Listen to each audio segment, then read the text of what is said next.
Elizabeth and the professor walked off, leaving Sam to finish her Guinness outside the pub. Once they got out of earshot, the professor said, "How come you didn't try any harder?" Sam is one of those engineers.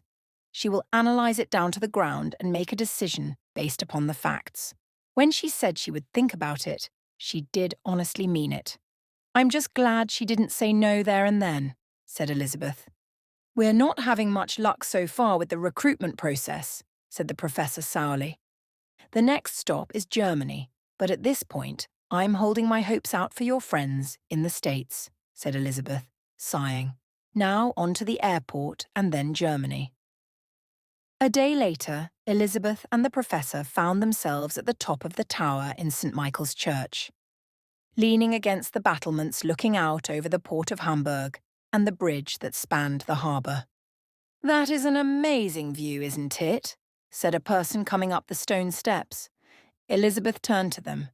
"Fritz, it's good to see you again. It's been too long." "Indeed it has, Elizabeth," said Fritz. "Before we get started with anything, Fritz, I need to ask you to sign this document." "It's just a typical non-disclosure agreement," said Elizabeth. The professor and Elizabeth shielded the wind with their bodies as she got the document out of her satchel. "Thank you," said Fritz. He then took the non-disclosure agreement off Elizabeth and read through it quickly but thoroughly. He looked up from the non-disclosure agreement at Elizabeth and raised an eyebrow. He then shrugged and signed it and handed it back, and Elizabeth put it back in her satchel. "Okay, why have I just signed that?" said Fritz.